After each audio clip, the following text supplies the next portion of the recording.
In our headlines on this Monday, September 8th, here in South Korea. A chartered flight will bring home some 300 South Koreans who have been detained by U.S. authorities following a raid at the Hyundai manufacturing plant in Georgia. Meanwhile, a major restructuring is in the works, with the top office, the government and ruling party here hammering out a blueprint to dismantle the prosecutor's office. And President Lee Jae-myung hosts the leaders of the two main rival parties for lunch today, highlighting his intentions to boost communication across the aisle.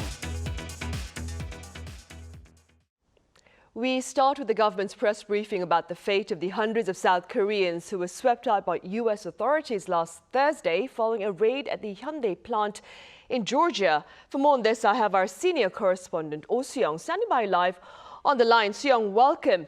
So the government has reached an understanding with Washington, I hear, to have all the South Korean detainees return to Seoul on a chartered flight. That's right, Sunny. So South Korea is organising a chartered flight to bring the 300 or so detained nationals home from the United States after they were arrested last Thursday on suspicion of illegal stay and employment.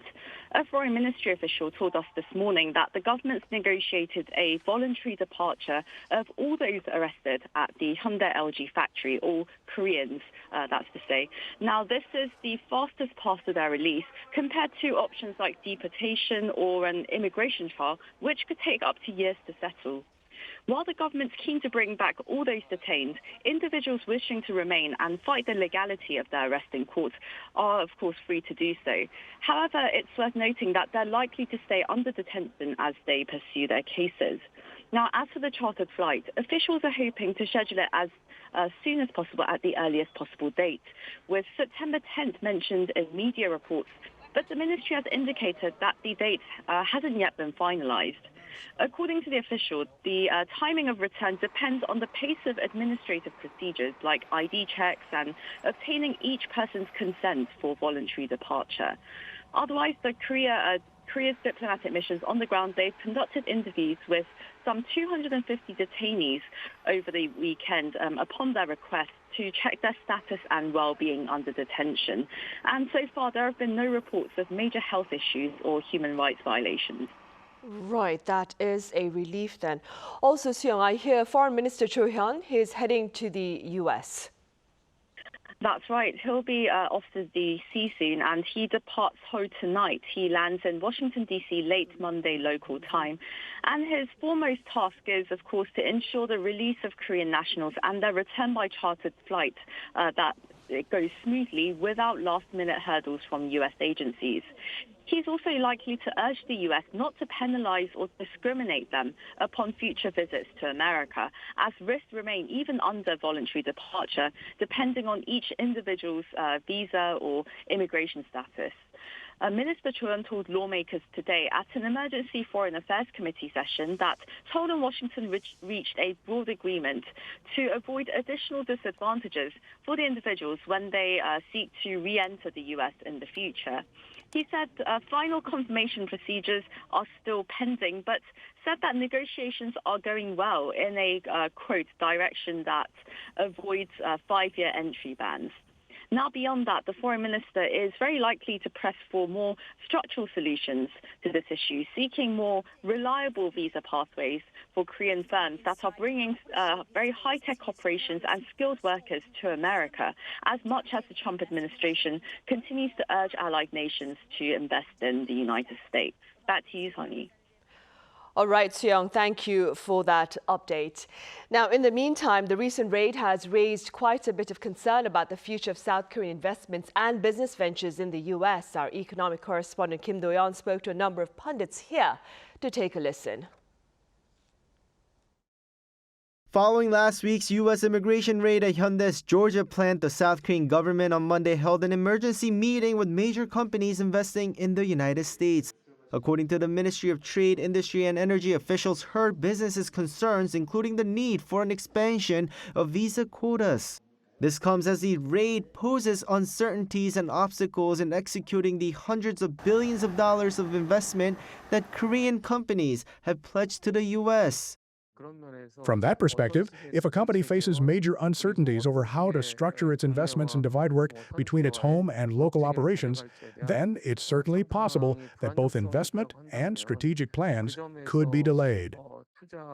The raid highlights a central tension, calls for local American hires. However, as Korean companies expand and invest in the U.S. in the initial stages, the advanced facilities promised depend on trained engineers from Korea. This reliance makes dispatching Korean employees essential, which will get harder due to the recent raid. Korean employees coming to the U.S. are going to face tougher checks, more document reviews, more interviews. For the companies, that means higher spending on proper visa sponsorship, legal advice, compliance. And for the employees, it probably means more time at the border or longer processing overall. Beyond securing the correct visas, experts now say proper training in dealing with immigration authorities could now become a must. They need to be trained on how to answer ICE agent questions properly, not to insinuate that they're working on things that are outside the very narrowly tailored scope under what we call FAM, Foreign Affairs Manual, which specifies specific carve-outs under the ESTA holders and B1 visa holders. Visa expansion as requested by Korean companies will be able to fix the ongoing issue at the moment. However, the South Korean government says that's not just a trade issue and has to do with local politics and other aspects, making it harder to address. Kim Do-yeon, Arirang News. President Donald Trump, for his part, insists the U.S. has a great relationship with South Korea, even as hundreds of South Korean workers were shackled and detained. Our Park Hyo-bin covers his remarks. U.S. President Donald Trump has downplayed concerns that the detention of more than 300 unauthorized South Korean workers at a Hyundai plant in the state of Georgia could strain relations between Seoul and Washington. Speaking to reporters on Sunday local time, Trump was asked if incident might cause tensions between the two allies, and he said the relationship between the two countries is great. We have a great relationship with South Korea, really good relationship. Trump also stressed the need for skilled workers in key industries such as batteries, computers, and shipbuilding, suggesting the U.S. should allow experts from overseas to train American workers in complex fields. We have a lot of industries that we don't have anymore, and we're going to have to train people. And the way you train people is bring people in that know what they're doing and let them stay for a little while and help. In a post on his Truth Social account on the same day, Trump reiterated that foreign companies must abide by U.S. immigration law, but also pledged to ease obstacles that make it difficult for them to bring in their own staff. This marks a shift in tone from his initial response made last Friday, when he described the detained workers as illegal aliens and voiced support for the immigration authorities' operation. We had a lot of illegal aliens working there, so, look, they're doing their job. That's what they have to do. These are people that came through with Biden.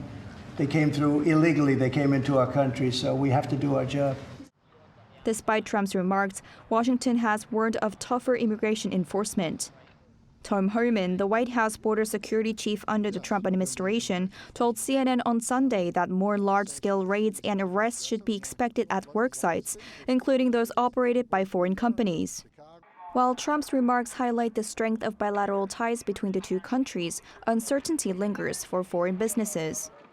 Park Hyo-bin, Arirang News. Trade Minister Yeo has shared Seoul's intentions to maintain close consultations with the U.S. to minimize the impact of U.S. tariffs on South Korean businesses. Speaking at the 50th Trade Promotion Committee meeting here in Seoul, Yeo also made note of the recent trade agreement between the U.S. and Japan that also includes a reduction in American tariffs on Japanese autos and parts to 15% from 27.5%. Trade authorities here have pledged a unified approach among government agencies in addressing their own trade talks with the U.S. to protect South Korean companies from a competitive disadvantage.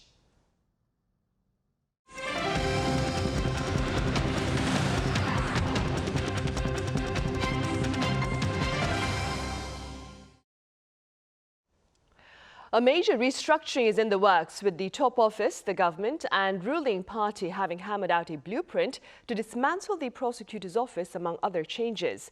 Our political correspondent Shin Ha-young reports. The centerpiece of the Lee Jae-myung administration's government reorganization plan is prosecution reform. The plan was announced Sunday following a high-level meeting between the ruling Democratic Party, government, and presidential office. Under the plan, the prosecutor's office will be dismantled and replaced by two new agencies, one under the Justice Ministry handling indictments and another under the Interior Ministry handling investigations. Prosecution reform is one of the president's key pledges. There have been ongoing concerns that the prosecution has abused its unchecked power and undermined fairness, with selective investigations and arbitrary indictments deepening public distrust. The changes will take effect 1 year after the plan is approved by the National Assembly and announced to the public, with a task force under the Prime Minister's office set up to work out the details of prosecution reform. Reorganization will also affect the Finance Ministry, which will continue handling taxation, economic policy, and treasury matters, but budget planning will be transferred to a new agency under the Prime Minister's supervision. The Environment Ministry will be expanded to take over energy policy responsibilities that are currently handled by the Industry Ministry. A new Deputy Prime Minister for Science and Technology will be created to oversee AI, and the Deputy Prime Minister for Social Affairs position held by the Education Minister will be abolished. This government reorganization is a first step to carry out key public priorities and support the new administration's goals. It seeks to streamline ministry functions and prepare for complex challenges such as the climate crisis and the AI transformation. Meanwhile, during Sunday's high-level meeting, measures on labor safety and natural disasters were also discussed. The DP called for more support for small businesses and penalties for companies that have a poor record when it comes to accidents. Workplaces with repeated accidents should face strict penalties, while those that prevent accidents should be rewarded. The government said it'll strengthen support for vulnerable workers while enforcing effective sanctions. For natural disasters, they plan to work on preventive measures with extra funding. Shin Ha-young, Arirang News. President Lee Jae-myung has reaffirmed that national unity remains his priority, pledging to bolster communication across party lines. Remarks to this end were shared at a luncheon on this Monday with ruling Democratic Party leader Chung Chang-nae and main opposition People Power Party leader Chang Dong-hyuk at the Yongsan presidential office. 민주당 출신의 대통령이긴 하지만 이제는 국민의 대통령, 모두의 대통령이 되어야 한다고 생각합니다. 또 야당을 통해 들리는 우리 국민들의 목소리도 최대한 많이 듣도록 노력하고 듣는 것을 넘어서서 국정에 모든 국민들의 목소리가 공평하게 반영될 수 있도록. Monday's meeting was the first for the president to sit down with the leaders of the two rival parties.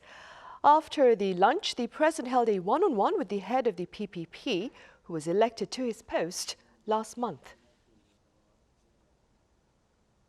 Japanese Prime Minister Shigeru Ishiba is stepping down from office amid pressure from his party for his resignation in response to the stinging defeat in July's upper house election. Our Lee Sing-jae has more. Japanese Prime Minister Shigeru Ishiba has announced his resignation less than a year after taking office. I have decided to resign as the Liberal Democratic Party president. Ishiba made the announcement at a Sunday evening news conference, bowing to mounting pressure from within his own Liberal Democratic Party.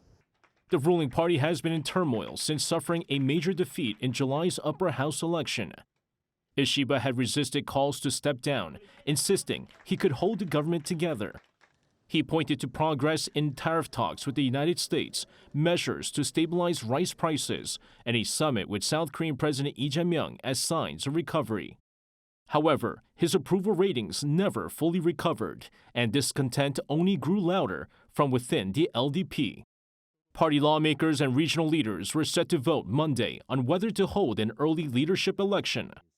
With nearly half already backing the move, Ishiba decided to step aside rather than face a split vote.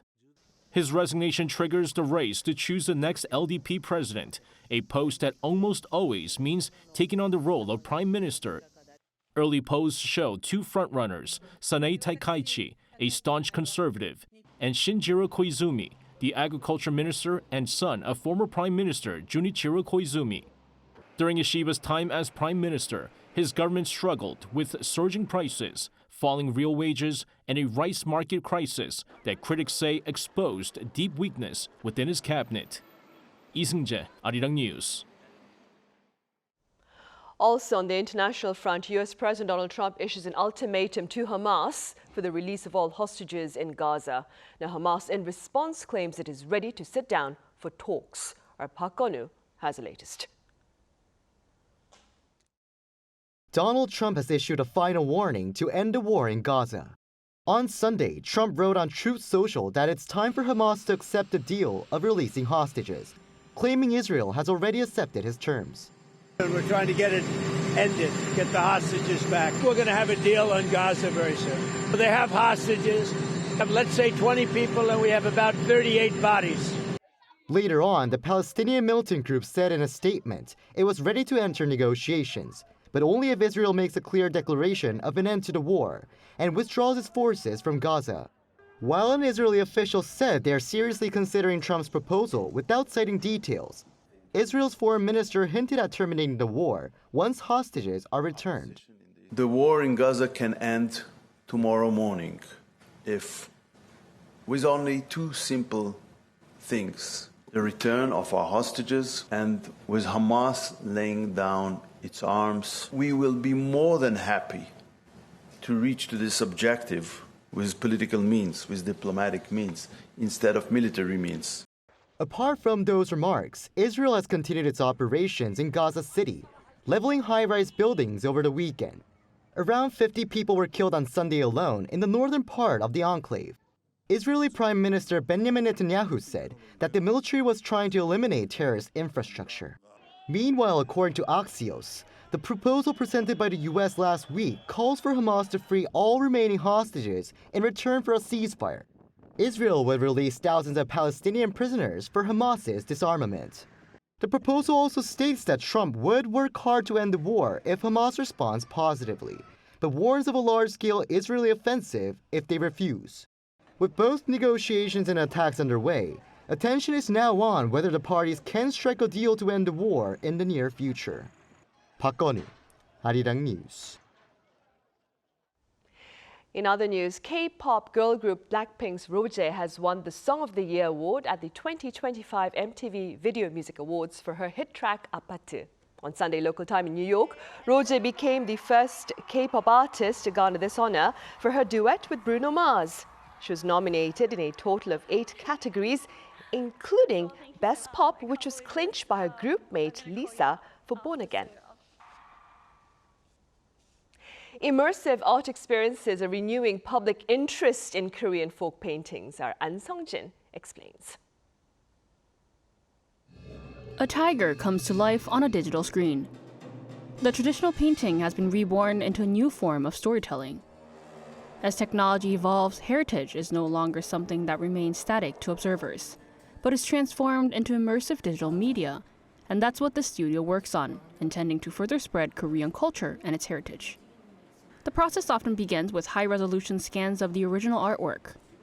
From there, technical artists create an overall layout and add layered illustrations by focusing on the finer details like the tiger's intricate fur, whiskers, and movement.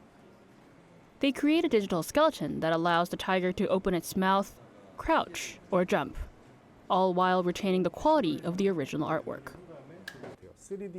The most important aspect during our work is that we keep the feeling of the original artwork, like folk paintings, when transforming it to 3D. We work on finding a balance between creating a new immersive piece, but also retaining the original purpose of the work. The studio consults with curators and historians to ensure that the final animation is not only accurate, but that its storytelling also helps further share Korea's cultural heritage with the world. What the studio now works on is using its technology to also share different countries' traditions as well. Most cultural heritages can be seen flatly, but viewing something in 3 dimensions makes it more vivid. The part where we expand on the stories of these artworks becomes attractive, and that's also what draws visitors to hear the story. It goes beyond digitalizing traditional artworks. It shares culture globally and engages with the wider audience with these new eye-grabbing formats. An Sung-jin, Arirang News.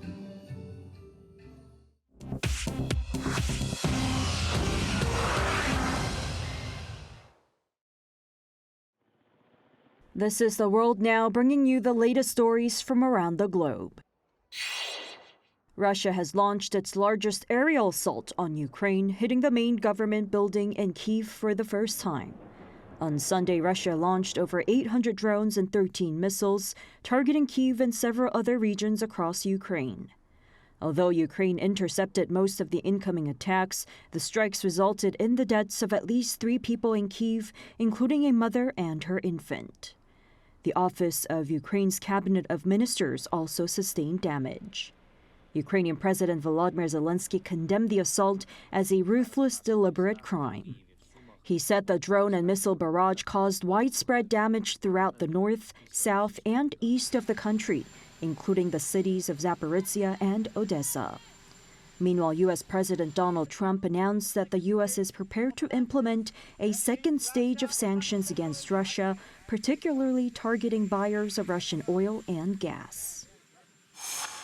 In Africa, Boko Haram militants killed more than 60 people, including civilians and soldiers in northeastern Nigeria over the weekend. Authorities confirmed on Saturday that at least 63 people were killed by the jihadist group's attack on the village of Darul Jamal in Borno State. The region had recently been repopulated by residents from a camp for internally displaced persons. Borno State Governor Babagana Zulum, visiting the attacked community late Saturday night, said this community was resettled some months ago and they went about their normal business. Militants destroyed more than 20 houses and 10 buses during the raid. While the Nigerian Air Force said it killed 30 militants in strikes in response, Governor Zulum said the numerical strength was not enough to contain the situation and pledged to bolster security.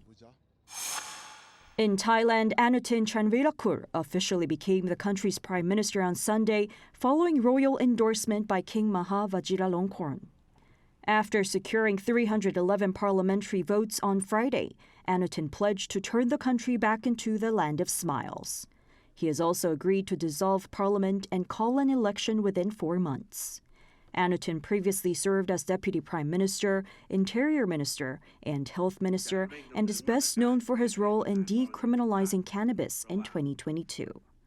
He's Thailand's 3rd prime minister in just 2 years, following the removal of Paetongtarn Shinawatra by court order last month for ethics violations related to a leaked phone call with Cambodia's former leader. In the Vatican, a teenage boy who died of leukemia in 2006, aged 15, has become the first millennial saint of the Catholic Church as Pope Leo XIV canonized the tech prodigy during a mass in St. Peter's Square on Sunday. Some 70,000 to 80,000 people attended the ceremony. Carlo Acutis, a British-born Italian boy with the nickname God's Influencer, became renowned for creating a multilingual website that cataloged Eucharistic miracles recognized by the Church, merging deep faith with digital innovation. An Italian mountaineering enthusiast who served the poor and sick and died in 1925 was also canonized in the pontiff's first sainthood event. Choi Ji-hee, Arirang News.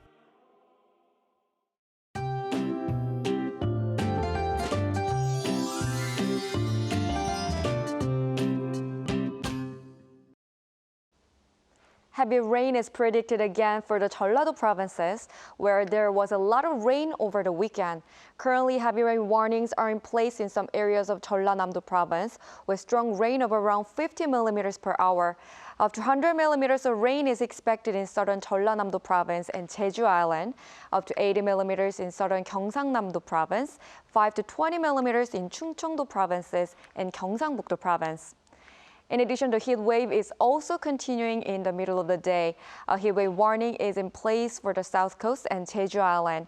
Today, the daytime temperature in Seoul rose to 29 degrees Celsius, and it was 33 degrees in Busan. Morning temperatures will fall nationwide with Seoul and Daegu at 22 degrees. Highs will move back up to around 30 degrees all over the country. Rain is expected again across the country over the weekend. That's all for Korea. Here are the weather conditions around the world.